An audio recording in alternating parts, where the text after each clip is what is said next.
Hello दोस्तों, मैं गुंजन राजपूत सफ़र तय कर रही हूँ कहानियों का। इस सफ़र की पहली कहानी है अजनबी तुम मिलोगे तो, जिसका पार्ट 1, पार्ट 2 एंड पार्ट 3 हम सुन चुके हैं। आज हम पार्ट 4 पढ़ेंगे। चलिए कहानी शुरू करते हैं। अधूरी कविताओं ने मिलकर एक खूबसूरत कहानी को लिखने का काम शुरू कर दिया था। खुशी ने उस अधूरी कविता के एक एक शब्द को बड़े प्यार से अपनी डायरी में जगह दी और उसे पूरा करने के बारे में सोचने लगी। खुशी ने कई बार सोचा, कई बार लिखा और फिर उसे काट दिया। उस गुलाबी नोट को पढ़ते पढ़ते वो कमरे में लाइट जलाकर ही सो गई। अगले दिन उसने कविता को पूरा करने के इरादे से उसी रंग का कागज़ का टुकड़ा लिया जिस रंग में वो अधूरी कविता सज कर आई थी, और फिर एक एक शब्द को सजाकर लिखा। हकीकत से क्या गुस्ताखी हुई जो उस पर वहम का नाम आ रहा है। कुछ खूबसूरत सा है जो रोज़ मुझे इंतज़ार करा रहा है। अनजान हूँ उससे जो अब तक मिला नहीं मुझे, फिर क्यों कहीं आस पास होने का एहसास करा रहा है। खुशी। खुशी ने अपनी डायरी में और गुलाबी कागज़ में अपने दिल के ये अल्फाज लिखे और लाइब्रेरी में जाकर उसे वहाँ रखने के उद्देश्य से वो कागज़ अपने बैग में रख लिया। आज कॉलेज में पूरा समय उसका रिहर्सल देखने में और छोटी छोटी बारीकियां बताने में गया। अगले दिन यूथ फेस्टिवल था जिसमें प्ले के लिए 4 कॉलेज का नाम आ रहा था। खुशी दिल ही दिल में बस इतनी दुआ कर रही थी कि कुछ गड़बड़ ना हो। ये उसका पहला अनुभव था जिसमें जहां वो जीतने की किसी उम्मीद में नहीं थी, वहीं वो सबसे खराब प्रदर्शन कर हारने के लिए भी तैयार नहीं थी। जब भी थोड़ा सांस लेने को रुकती, उसके दिल में लाइब्रेरी जाने की तलब जग उठती, और फिर ये सोचकर कि बस एक दिन की और बात है, फिर पहले की तरह ही वो रोज़ लाइब्रेरी जा पाएगी, वो पूरे जोश से काम में जुट जाती।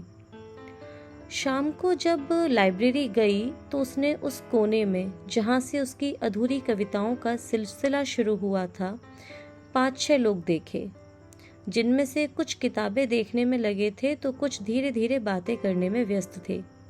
खुशी का दिल जोर से धक धक करने लगा।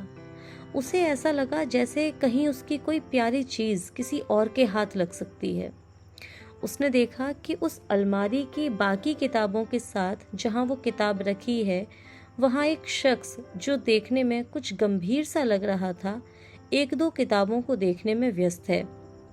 खुशी का दिल चाहा कि दौड़ के जाए और वहां से अपनी किताब को उठा ले। खुशी ने सोचा ही था कि उसकी सोच के साथ साथ चलते हुए ही किसी दूसरे शख्स ने उस किताब को उठा लिया और बिन पढ़े बिन खोले अपने हाथ में रख लिया। खुशी के दिमाग में एक बार को आया कि शायद वो अधूरी कविताओं वाला शख्स इन्हीं में से कोई हो। वो बहुत ध्यान से उन लोगों को देखने लगी जिससे शायद वो किसी को पहचान सके, लेकिन उन लोगों में बातें करने वालों में से एक को भी देखकर ऐसा नहीं लगता था कि उनमें से कोई इस तरह का कुछ लिखकर यहाँ रखेगा। फिर उसका दिमाग उस शख्स का मुआयना करने लगा जिसने वो किताब अपने हाथ में पकड़ी हुई थी। खुशी चोर नज़रों से बार बार उसे देख रही थी और फिर उसे उन नोट्स में लिखे शब्दों को आपस में मिला रही थी। वो कुछ 5 से 7 मिनट तक उस किताब को पकड़े रहा और खुशी की नज़रें ये अंदाज़ा लगाती रहीं कि क्या ये वही है या नहीं। इसी बीच जो अब तक वहाँ रखी बाकी किताबों को देख रहा था, उसने उसके हाथ से वो किताब ले ली और उसे खोलने लगा। खुशी का दिल जोर से धड़का। उसे उस पर इतना गुस्सा आया कि अभी जाकर उससे वो किताब छीन ले और पूछे कि ऐसे हाथ से किताब लेने का क्या मतलब है। क्या वहाँ बाकी किताबें नहीं दिख रही? लेकिन अपनी नासमझी वाली बात पर काबू पाते हुए वो लगातार उस किताब को देखे जा रही थी कि कहीं उसमें कोई नोट तो नहीं। वो बार बार अपना लिखा नोट देखती और फिर उन 2 लोगों को देखकर सोचती कि क्या इनमें से ही कोई है जिसके लिए वो यहाँ आई है। कुछ ही सेकंड्स में खुशी ने चैन की सांस ली। उस किताब में से कुछ नहीं निकला और उस शख्स ने वो किताब वहीं रख दी। खुशी ने कुछ देर इंतज़ार किया कि वो लोग वहाँ से जाएं तो वो अपने नोट को उसकी मंजिल तक पहुँचा सके, लेकिन वो लोग वहीं आसपास घूमते रहे तो खुशी वापस आ गई।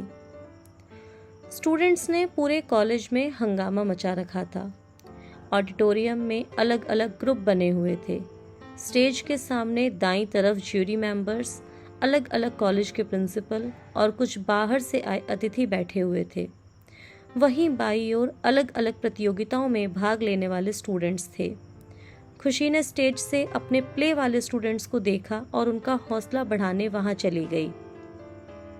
वहां बैठे बाकी 3 ग्रुप में से एक ग्रुप के कुछ लोगों को खुशी पहचान गई। ये वही लोग थे जो कल उस लाइब्रेरी में देखे थे। वहाँ वो 2 लोग भी थे जो कल उसने लाइब्रेरी में उस किताब के आसपास देखे थे। उनमें से एक अपने स्टूडेंट्स को प्ले की लाइंस आत्मविश्वास से बोलने के गुर सिखा रहा था और एक उसके साथ साथ चलते हुए सभी को शाम को जीत की पार्टी के लिए बुला रहा था। Yellow theme. खुशी ने जैसे ही होटल का नाम सुना उसे वो शाम याद आ गई जब दीपिका उसे अपने साथ होटल ले गई थी, जहां उसकी दोस्त ने सभी फ्रेंड्स को बुलाया था। वो शाम याद आते ही खुशी को वो ग्रुप याद आया जो वहाँ काफ़ी शोर मचा रहा था। उसने अपने दिमाग पर जोर दिया तो उसे कुछ चेहरे जाने पहचाने से लगे। उस दिन होटल से निकलते वक्त उसने उन स्टूडेंट्स को फोटोज लेते हुए देखा था। खुशी को अब सभी कुछ कुछ पहचाने से लगने लगे। मैम, इसे देखो, ये बार बार लाइन भूल रही है, खुशी के एक स्टूडेंट ने कहा। अरे, कल तो सब ठीक से कर रहे थे, आज क्या हुआ? नर्वस मत हो, अच्छे से रिहर्स करो, अभी थोड़ा टाइम बचा है। खुशी ने सभी को रिहर्स करने का बोला और सभी पर फोकस करने लगी। कुछ ज़रूरी पॉइंट्स पर ध्यान दिलाने के लिए खुशी ने अपने बैग से पेन निकाला तो उसका वो गुलाबी नोट नीचे गिर गया। मैम, वो नीचे शायद कोई पिंक नोट गिरा है आपके बैग से, झट से एक स्टूडेंट ने उसे बताया। उसकी आवाज़ इतनी तेज़ थी कि दूसरे ग्रुप के लोगों का भी ध्यान उस पर आ गया। खुशी ने झट से वो नोट उठा लिया। उसने देखा कि वो 2 लोग बहुत ध्यान से उसे देख रहे थे और उसके नोट को घूर रहे थे। उसके दिल में ख्याल आया कि कहीं उन लोगों को कल उसका या उस अजनबी का कोई नोट तो नहीं मिला, या उन लोगों ने खुशी को कल लाइब्रेरी में देख लिया हो। उसके दिमाग में कई ख्याल आ जा रहे थे। इतने में प्रोग्राम शुरू हो गया। प्रोग्राम चलता रहा। खुशी के मन में कई तरह की कश्मकश चलती रही। सारी प्रतियोगिताओं के बाद आखिर में प्ले होने थे और पहले नंबर पर खुशी के स्टूडेंट्स का ही प्ले था। जाने क्या हुआ, खुशी अपने स्टूडेंट्स के प्ले की टाइमिंग जानने के बाद उस ग्रुप के प्ले का नाम और टाइमिंग देखने के लिए लिस्ट देखने लगी। उनका प्ले आखिरी नंबर पर था। कुछ देर बाद स्टेज से खुशी के प्ले का नाम बोला गया। सभी स्टूडेंट्स का हौसला बढ़ाने के उद्देश्य से खुशी भी उनके साथ वहीं स्टेज पर आ गई और फिर स्टेज के पीछे से ही उनका प्ले देखने लगी। करीब 30 मिनट तक खुशी के स्टूडेंट्स ने देखने वालों का ध्यान अपने ऊपर लगाए रखा। जब उनका प्ले खत्म हुआ, पूरा ऑडिटोरियम तालियों की गड़गड़ाहट से गूंज उठा। खुशी को अब इंतजार दूसरे प्ले का था, जो पहले से ही अपनी जीत मान चुके थे और शाम की पार्टी के लिए होटल येलो थीम्स में जाने वाले थे। दोस्तों, यहाँ पर कहानी का चौथा भाग भी खत्म होता है। हम आज ही 5वें भाग को भी स्टार्ट करेंगे। चलिए कहानी आगे बढ़ाते हैं। 3 प्ले हो चुके थे। बीच बीच में कुछ गीत और नृत्य की भी प्रतियोगिताएं चल रही थी। खुशी अब आखिरी प्ले का इंतज़ार कर रही थी। स्टेज से आखिरी प्ले का नाम लिया गया, शामें। खुशी ने ये नाम पहले नहीं सुना था। जब तक उस प्ले के सभी कलाकार स्टेज पर आते तब तक उसका परिचय दिया जाने लगा। खुशी ने सुना उस प्ले को किसी मानव सर ने लिखा है। ये जानकर कि वो कोई ओरिजिनल प्ले है जो पहली बार यहाँ हो रहा है, उसे देखने के लिए खुशी की जिज्ञासा और बढ़ गई। प्ले के सभी कलाकार स्टेज पर आए और साथ में वो 2 लोग भी जो इनका कार्यक्रम शुरू होने से पहले ही काफ़ी हौसला बढ़ा चुके थे। प्ले शुरू हो गया और वो दोनों स्टेज के पीछे से, जहाँ खुशी थी, वहीं से स्टूडेंट्स को देखने लगे। उन लोगों ने खुशी को देखकर कोई प्रतिक्रिया नहीं दिखाई तो खुशी समझ गई कि वो फालतू ही उनके बारे में सोच रही थी।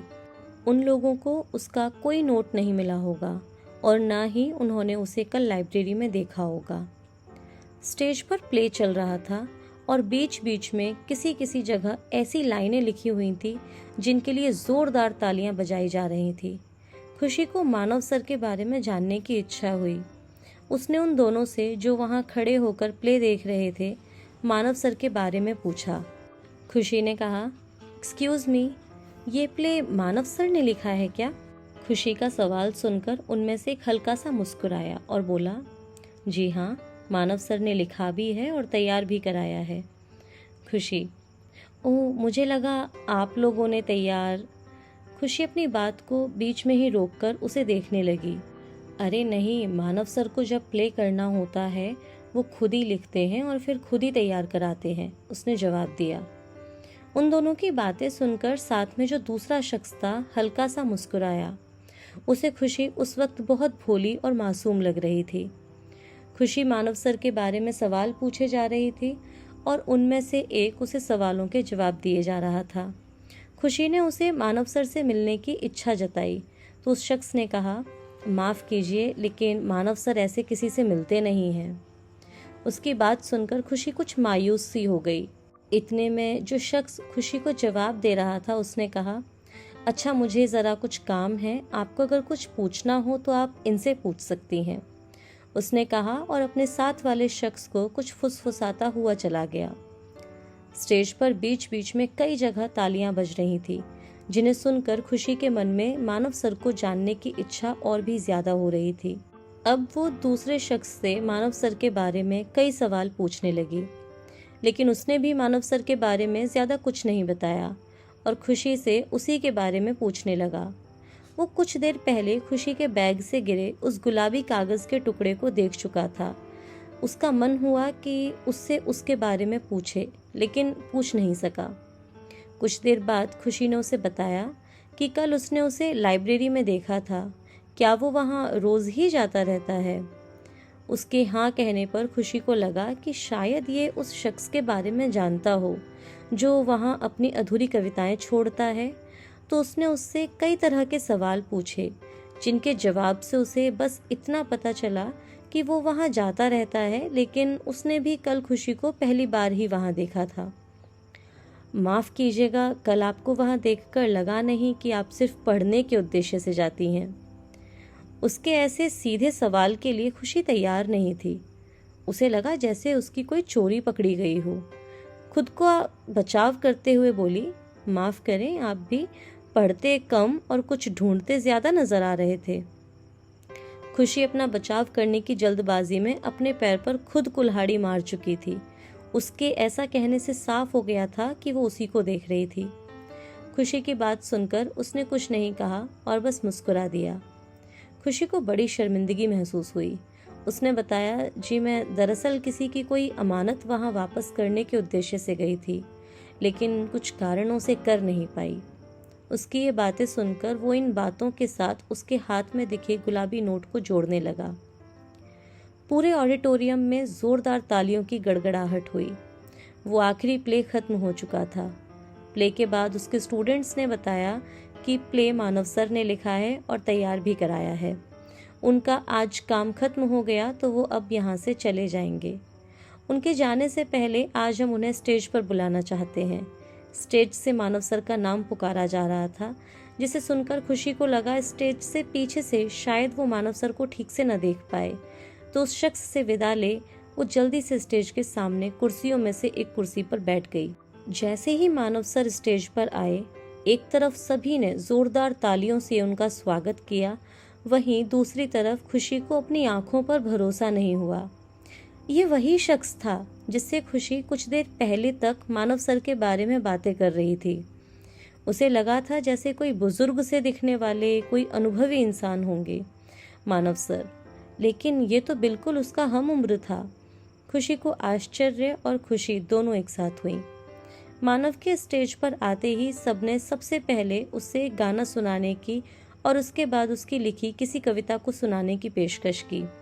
खुशी को यह सुनकर आश्चर्य नहीं हुआ कि वो कविताएं भी लिखता होगा, क्योंकि कुछ ही देर पहले उसने उसका लिखा बहुत ही बेहतरीन नाटक देखा था। लग जा गले कि फिर ये हंसी रात हो ना हो। उसने एक गिटार लिया और उसके साथ गाना शुरू कर दिया। उसका गाना सुनते ही खुशी उस आवाज़ को पहचान गई। ये वही आवाज़ थी जो उसने उस दिन येलो थीम्स होटल में सुनी थी। खुशी को उसे सुनकर अच्छा लगा।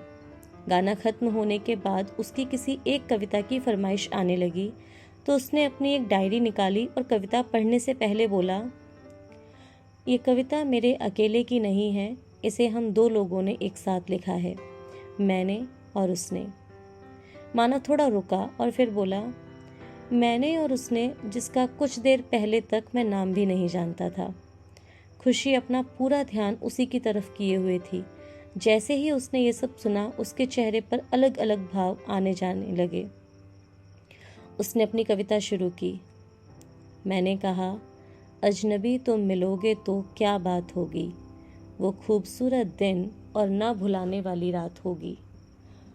उसके ये चंद अल्फाजों ने खुशी को अपनी जगह खड़ा होने पर मजबूर कर दिया। उसे अंदाज़ा नहीं था कि उस अधूरी कविताओं वाले अजनबी से ऐसे मुलाकात होगी। उसके कानों में फिर उसकी आवाज़ पड़ी। मैंने कहा, अजनबी तुम मिलोगे तो क्या बात होगी, वो खूबसूरत दिन और ना भुलाने वाली रात होगी। अजनबी तुम मिलोगे तो। आगे वो कहती है, अजनबी तुम मिलोगे तो मेरी खामोशी भी बोलेगी।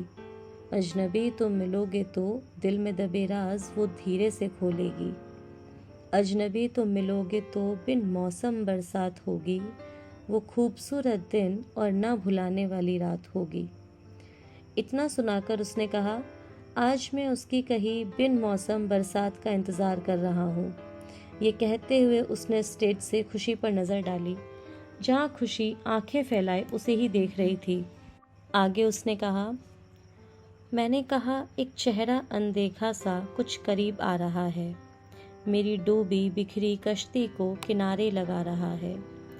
उसे देखने, उसे जानने को दिल कई सवाल ला रहा है। ये हकीकत है मेरी या मुझ पर वहम छा रहा है। इतना बोलकर उसने कहा, इसका जवाब मिलने में मुझे बहुत समय लगा, लेकिन आखिर में मिल ही गया। उसकी बात सुनकर खुशी ने सीधे अपने बैग में हाथ डाला और अपने लिखे गुलाबी नोट को देखा, जो कि वहाँ नहीं था। खुशी समझ गई कि जल्दबाजी में वो अपना लिखा नोट शायद स्टेज के पीछे ही छोड़ आई है। तभी उस शख्स ने अपनी डायरी से उस गुलाबी नोट को निकालकर पढ़ा। वो कहती है, हकीकत से क्या गुस्ताखी हुई जो उस पर वहम का नाम आ रहा है। कुछ खूबसूरत सा है जो रोज़ मुझे इंतज़ार करा रहा है। अनजान हूँ उससे जो अब तक मिला नहीं मुझे, फिर क्यों कहीं आसपास होने का एहसास करा रहा है। अपनी छोटी सी कविता को ख़त्म करते हुए उसने खुशी को देखते हुए कहा, तेरा एहसास मेरे आसपास होने का सही तो है। मैं आसपास ही हूँ और तू भी यहीं तो है। शामों में किताब उठाना जहाँ लफ्ज़ तूने छोड़े हैं, फिर पढ़ना मेरी आँखों को ये लफ्ज़ बहुत थोड़े हैं। अपनी आखिरी कुछ पंक्तियाँ सुनाकर मानव चुप ही हुआ था कि खुशी उसका इशारा समझ चुकी थी। स्टेज के बाद मानव वहाँ नहीं दिखाई दिया। खुशी जानती थी कि उसे वो कहाँ मिलेगा। वो कॉलेज से फ्री होकर जल्दी से जल्दी लाइब्रेरी पहुँचना चाहती थी। उससे ढेरों बातें करना चाहती थी। उसकी डायरी में उसके हाथों से लिखे अपने लफ्ज़ों को पढ़ना चाहती थी और हमेशा उसकी कविताओं में रहने का वादा करना चाहती थी। कॉलेज से फ्री होते ही खुशी लाइब्रेरी पहुंची और बिना एक भी सेकंड गवाए उसने उसी कोने में देखा जहां वो किताब थी जिससे ये सिलसिला शुरू हुआ था। वह मानव उस किताब में अपने और उसके सारे पुराने नोट्स को रखे मुस्कुराते हुए उसे ही देख रहा था और पता नहीं कब से उसका इंतज़ार कर रहा था। आज ये कहानी पूरी हुई दोस्तों। अगले वीडियो में मिलेंगे एक नई कहानी के साथ। तब तक के लिए अलविदा।